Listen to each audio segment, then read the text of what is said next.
Today, we're going to be talking about integrity, what it is, why it's so important to have it, and a couple of hints about how you can develop it.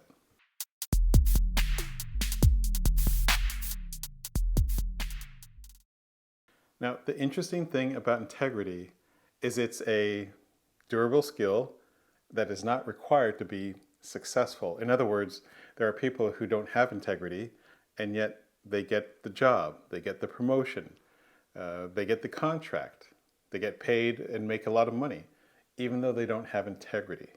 So it's interesting that integrity is a durable skill that you don't necessarily need to have in order to be successful, if successful to you means simply climbing the corporate ladder or making a lot of money. So one might ask, well, why in the world do I need to develop integrity if you can technically get ahead in the world by not having it?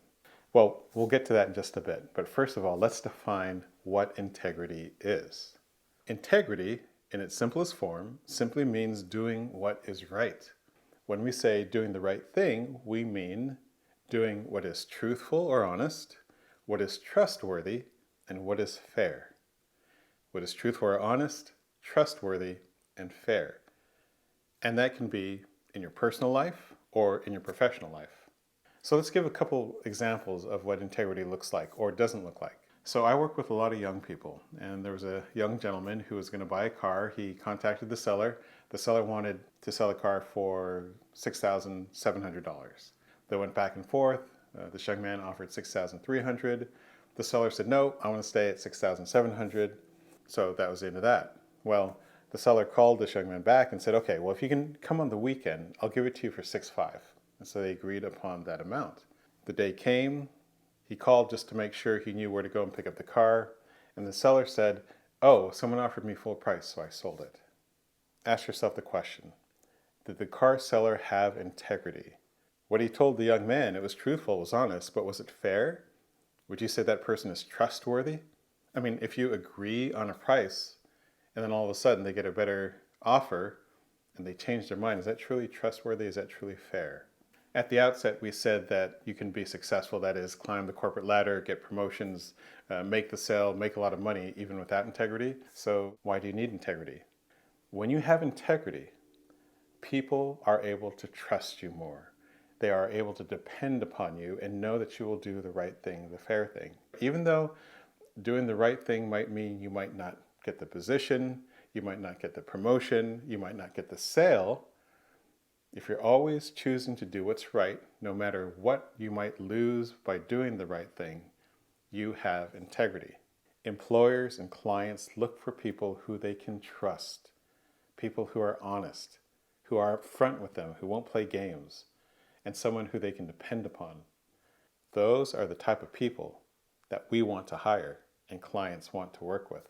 Interestingly enough, people without integrity don't care what other people think about them and don't care what other people feel. So ask yourself the question, do I always do what's right, what's honest, truthful, fair, trustworthy? Or do I cut corners and sometimes maybe lie or cheat to get ahead?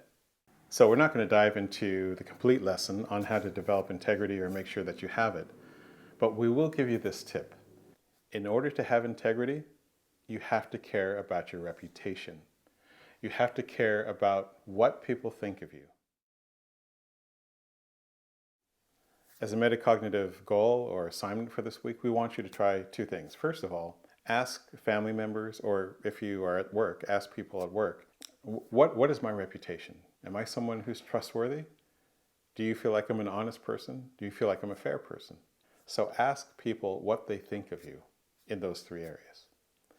In addition, try to think about a time when someone lied to you, someone cheated you, someone did something that was unfair, treated you unfairly, or maybe they let you down. You trusted them to do something and they weren't dependable. Try to think about a time like that and try to remember how it made you feel. Because by thinking about that, that might give you the motivation to make sure that you develop those traits. But again, it comes down to what kind of person do you want to be? If any of this was useful, make sure you like, leave a comment on what you thought, And you can always visit mindsageacademy.com for more lessons. We hope you enjoyed it. Thanks for watching.